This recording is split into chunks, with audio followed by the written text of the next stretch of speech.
friends. Welcome to episode 8 of the Delgado Podcast, a show featuring academics, authors, artists, and people who challenge the way we think and how to take action.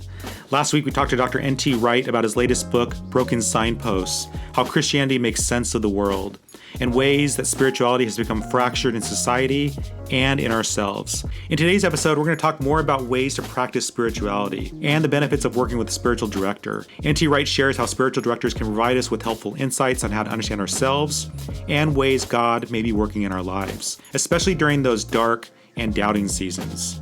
Dr. Wright also shares why daily psalm reading is a helpful practice to help us see the spiritual highs and lows that are part of the Christian life.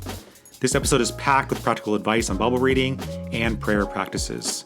Here's our conversation. So it's all of that and much, much more. But of course, the whole thing about reading Scripture is that Scripture is the Jesus-shaped book. And as one is reading Scripture, one ideally ought to be consciously thinking, this is Jesus' story, and I get to be a Jesus follower, and by hanging on to Jesus' coattails and getting to know him, all this becomes my story, and it means what it means through the lens of Jesus, so that all the very odd bits in, say, Joshua and Judges, they mean what they mean in the light of the cross, of the suffering of God himself on the cross, and so on and so on. You see what I'm saying? Yeah, and I love how you're kind of tying it all back to Christ, who you talk about in the book as the true temple. And then you also talk about in that passage about how we are called to be temple people too. And I love that, hey, you just explained kind of your practice of like what temple life kind of looks like how you're kind of spending time in meditation, reading, studying, being with God's people, fellowship, like that's like temple work. And I was wondering, like, how do we like become better temples? Like, what would be like some practical things that for us that are like just on a day-to-day basis, how do we be better temples? Well, learning to pray is learning to pray, and prayer is not easy. I heard an excellent sermon on prayer 2 days ago, and I intend to get the text of it from the colleague who preached it, because there's an awful lot in it. But prayer is the practice of being in the presence of God, or the practice of being open to God being present with and in me and us. And this is why we have spiritual directors and so on, because we're all different temperamentally. And some people find certain styles of prayer very, very difficult. And then they think, oh dear, I'm not very good at prayer. And the answer is maybe there are other ways of prayer. And people have aligned this with, as I said before, Myers-Briggs or the Enneagram or whatever. And interestingly, many years ago, and one of my earlier books, a friend said to me, it's interesting because you're an extrovert and most books on prayer are written by introverts. And I thought, well, that's an interesting comment. And yeah, so yes, maybe I have had to learn to pray as an extrovert. And maybe some introverts do find it much easier in certain respects. But as an extrovert, my natural tendency is to reach out to the wider world. And I have a prayer diary with dozens and dozens of names, and I go through some every day, some once a week. And I'm just constantly aware of being in prayer, holding on to these people. And of course, most of them I don't hear from every week at all. So I don't have up-to-date news of all of them all the time by any manner of means. But, there are some long-term situations, and it's just a matter of standing there and holding on to them in the presence of God. And then some of them will come to the surface in particular ways, and then big issues as well.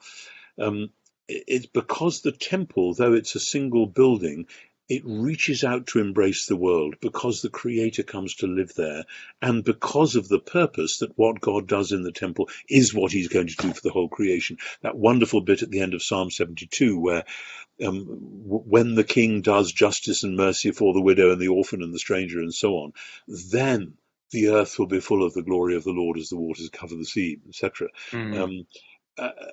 So the king builds the temple so that God can come and dwell there. The king does justice so that God can dwell in all the world. And that royal vocation shapes who we are as Messiah people, as the royal family. And so we pray those psalms looking out into the world that needs that vision. So I'm rambling, but you hear where I'm going with that. I love that, and it was like a good reminder when you're talking about like we're temples, like Yeah. that's an important point that Jesus is making. And I also love the comment from your friend about uh, prayers as an extrovert. That would be a good book for you to write, how to pray as an extrovert, because I find like I have to walk. Like for me, like it's hard for me just to sit down. I need to be out and about. Yes, interesting. I know friends who do peripatetic prayer walks. I've only done that on occasion. There have been certain times in my life when I've just thought I need to walk around this block and pray through this and that and the other. Mostly I find that too distracting.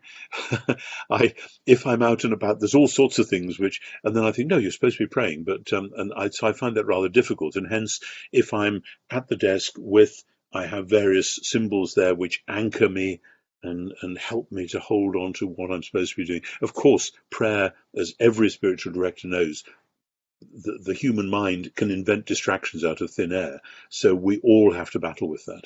I love that you mentioned spiritual director several times. I want to ask you about that process of seeking one out, what to look for, because that seems like a very complicated task. It is. It is. I have been very fortunate in that when I've been in different jobs in different parts of the country, I have made cautious investigations and I have been recommended people. And I think I've always gone with the first recommendation, and so far it's always worked. On one occasion, I was staying for a retreat in a monastery, and there was one monk there who I thought, I really trust you.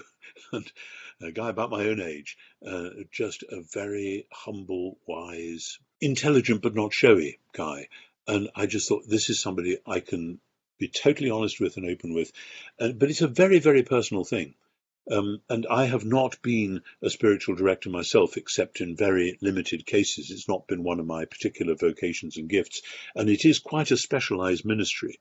And some people just have a prayerful, insightful approach to life, which enables them to sit with people and to weep with people and pray with them and so on. And that's a great gift. So I don't have any particular advice, except I would imagine in any given church, certainly in mainstream churches, there will be people who you can ask, who around here would be a good spiritual director, and they will say, well, actually, a lot of people think so-and-so is rather good, or whatever. But it's a tricky one, and it kind of goes on under the radar quite a lot. Yeah, because I don't hear too much about it. And I'm kind of curious, like practically, like what does that look like? Are you like you just like meet with them on a regular Yeah, basis? mostly it would be meeting with them maybe 3 or 4 times a year. And I would normally expect to spend maybe between an hour and a half and 2.5 hours. An hour is a bit short, particularly if it is only 3 times a year or 4 times a year. Mm, Often quite a lot has gone on, and the first 20 minutes or so will be pouring out. Oh, it's so good to talk to somebody about this. And they mm. will be sitting and listening and nodding and praying and taking notes maybe, and then there'll be a long pause and maybe a cup of tea, and then they will ask a leading question, and they'll say, now, but how was it about such and such? And what memories did that bring up for you, or whatever? And because it's a kind of a crossover between being a psychotherapist and being a confessor. It's somewhere in between those two, and it can move imperceptibly this way and that. And those who are good at it, um, I remember introducing one student to a particular director, and she came out and said, basically, he's a psychotherapist and a Catholic. And I said, yep, that's what he is. And I said, that's what you need right now. I love that, and it's very much again tapping into this theme of spirituality. Like that Yeah, is at the crux of it. Like you're yeah, having these spiritual conversations, and the spiritual director is kind of being led by the spirit to then provoke you of a question. exactly. And to be able to spot if you're drifting down unhealthy paths, which we can all do, um, or to spot if you may actually be nudged in some particular direction, but for some reason there's some resistance. And, it's often a spiritual director who will say to somebody after a sort of fifth or seventh or ninth meeting, could it be that God is calling you into full-time preaching ministry or whatever? And the person will say, "Oh, no, not me. I couldn't possibly do that." And then 6 weeks later, they'll come back to the spiritual director and say, "You know what you said to me? It's funny, but actually, da da da da." And there is a process of discernment. In my tradition, we talk a lot about discernment, about being with somebody and together discerning what God seems to be saying to them in their lives, and which is a wonderful thing. And as a bishop, I've come in on the receiving end of that, in that when I've been charged with ordaining people, other people have prepared them and so on, and I sort of meet them halfway along the stage, or the last bits of the journey, and discover how their call was discerned and nurtured and nourished. And that's a beautiful thing, and often quite a painful thing, but then very lovely when you can pray with them and lay hands on them and send them out into a parish and get on with the job. Yeah, I think a spiritual director would be extremely helpful, especially during those dark seasons, Yeah, those yeah, really rough absolutely. patches where Absolutely. maybe we feel the most distant from God, like the Yeah, yeah. least spiritual. Sure.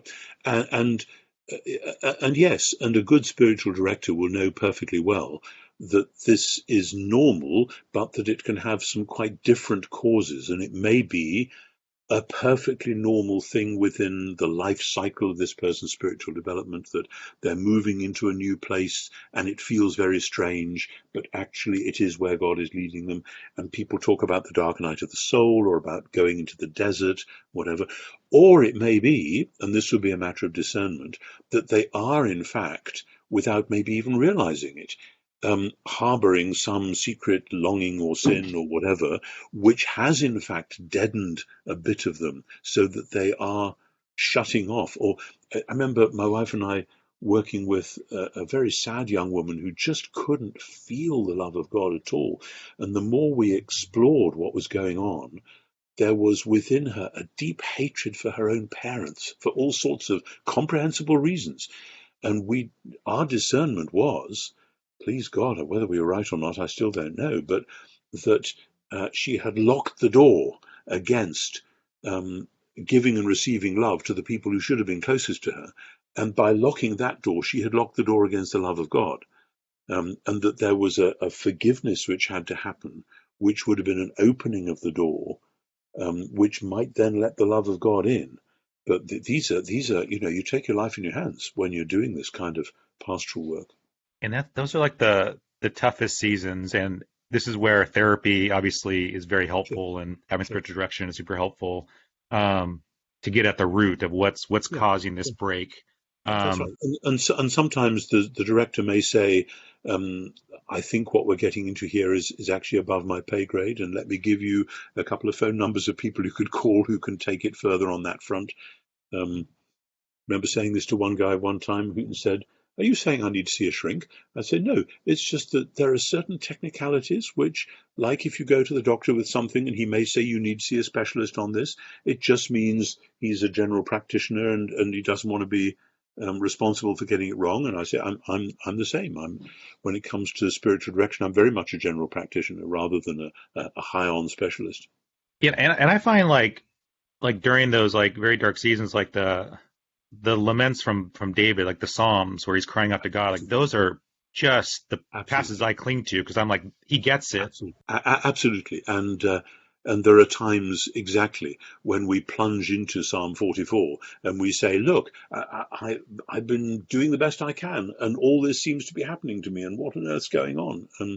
And times of real despair and darkness, and perhaps because we've clung on to the wrong thing and then it's been taken from us, and so now we feel, oh dear, and we guess what, have to rely on God, and that's very hard.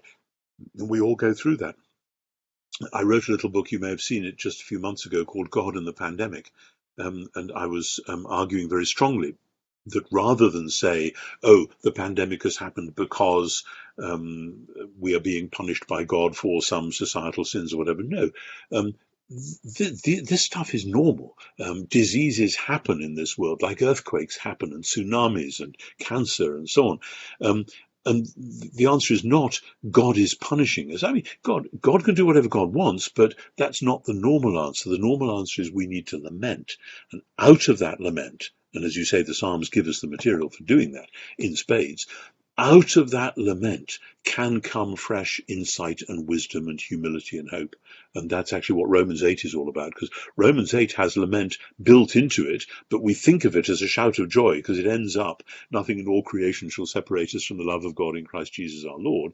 But in order to get there, you have to go through, for your sake we are being killed all day long and counted as sheep for the slaughter. And that's Romans 8 ranks with John as the great chapter of Christian spirituality. Interesting. Yeah, because like those like joyful passages don't make any sense when you're suffering. Like it doesn't make any sense at all. Like I don't feel that way at all. Like that's where those laments are very powerful. We in the Western Church, I don't think, do lament very well, because we like to be upbeat. If people come to church, we want them to be happy and all the rest of it. Somebody said to me recently that the whole charismatic movement, and whether it's Hillsong or Holy Trinity Brompton or whatever, the Alpha Course, most of the songs that's generated have been cheerful, upbeat, happy songs. And that's great, but that's only one part of life. And one of the things I really worry about in today's generation is the absence of psalm singing in so many churches. This is the first time in history that there have been major movements of Christian spirituality that have not used the Psalms. And if you ask them, they're so difficult, that people don't understand them. I'm sorry, just get on and sing them. Translate them into new verse, whatever, but use them. And people will rise up and call you blessed for doing so. There's actually a group that I listened to a while back called the Songs of Korah. And they basically only do psalms, from what I've heard. They sing psalms. I've heard of that. Yes. That's very interesting. Yeah. I have a whole section of my library, I think it's in another room actually, which is all about contemporary studies of the Psalms and different uses. So there is a lot of fresh use of the Psalms going on, but my fear is that a lot of Christians from week to week just don't know them at all. I wouldn't be without them. I have a friend in Northern California. Which bit of California are you in? Whereabouts are you? I'm in Orange County. So further south. I have a friend up near Sacramento. And he and I email each other quite frequently. We're of an age. We were in grad school together many years ago. And we are both Anglican clergy, and we are both just psalm lovers. And we will email each other and say, I was praying Psalm such and such this morning, and I was just thinking about this. And then we kind of just share that love of psalms together on the email, which is wonderful. Yeah, it's so funny you mentioned about. I don't really think too much about the how so many worship songs are definitely meant to praise and be more upbeat, and you definitely get that with Hillsong and Bill Wickham, and there's great songs, right? Yeah, but then, like you're right, there is like that missing element sometimes of like the Psalms also incorporate grief, laments, which are all part of Christian life. Yeah, absolutely. And there are times when we desperately need those. And even if, I work through the Psalms on a daily basis. My Anglican tradition in the prayer book, you get through the Psalms every month. There are some monastic traditions where you get through the Psalms every day. Oh, wow. You do them quite fast. And of course, you know them by heart. So you come in at 2 a.m. and you have your service there, and you'll have 4 or 5 or 6 or 7. Then you'll have Lord's or Matins or whatever at 5, and then at 8, and then midday prayer and afternoon and evening and night prayer. And you're rattling through them. And it means, of course, that everything else you're doing during the day, you've just got the Psalms as your resource the whole time, which is an amazing. But anyway, I say work through them. And sometimes I get to the lamenting Psalms, and I'm not feeling like that at all. But I know people who are lamenting right now. There are Syrian refugees bobbing around in boats in the Adriatic Sea trying to get some to rescue. I can pray that psalm of lament for that family, which is a perfectly ordinary family that because of geopolitical nonsense has lost everything and is desperately needy. And I can hold on to them with that psalm, even though I'm feeling happy and comfortable. And other times the other way around, I'm feeling miserable. And here I've got a really cheerful psalm. Oh, well, Lord, I'm glad somebody's cheerful today, but it's not me. And you can do that. That's part of being part of the body of Christ.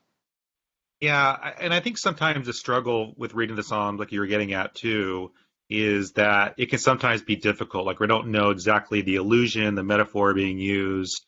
Of course. Yeah. So how do we get through those bits? if you can keep a notebook, you can keep a journal, and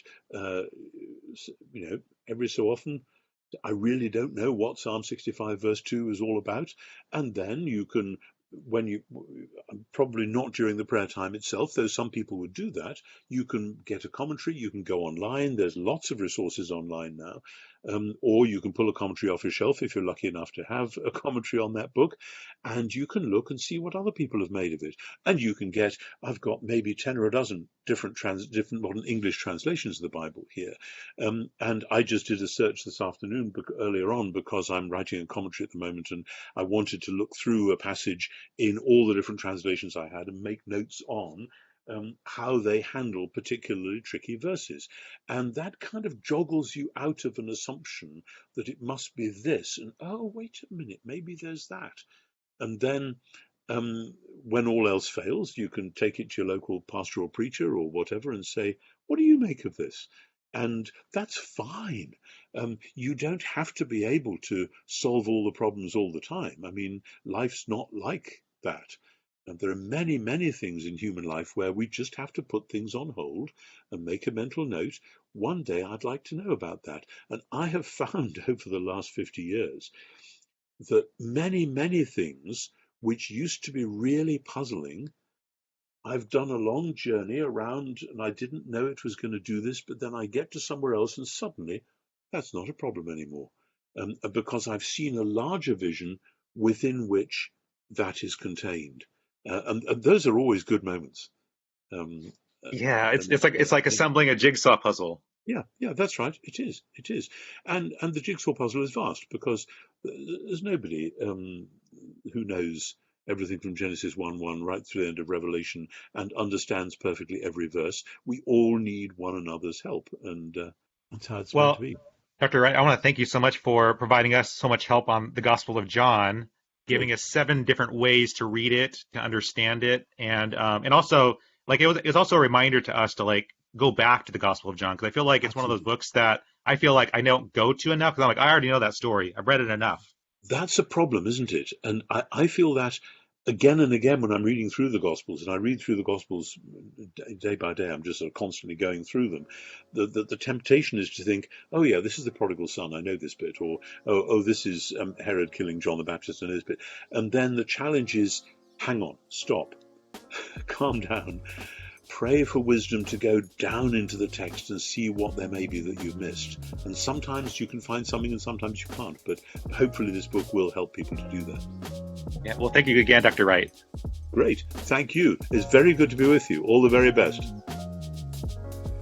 Thank you so much for listening to this episode of Dr. N.T. Wright about spiritual direction, dealing with dark nights of the soul, and the importance of psalm reading. To learn more about N.T. Wright's thoughts on spirituality, make sure to check out his latest book called Broken Signposts: How Christianity Makes Sense of the World. It's a fantastic way to understand more about biblical spirituality. And next time, we're chatting with Dr. Amy Jill Levine at Vanderbilt Divinity School and Dr. Mark Brettler at Duke University about the ways that Jews and Christians read and understand the same Old Testament texts, but from different perspectives, which reveals more of Scripture's beauty and power. This upcoming 2-part series provides us with a fascinating look at key Bible stories and different theological viewpoints. And before we go, I want to share 3 takeaways that I want to remember from today's discussion with N.T. Wright. Number 1, finding and working with a spiritual director can assist us in self-discovery and understanding on how God may be working in our lives.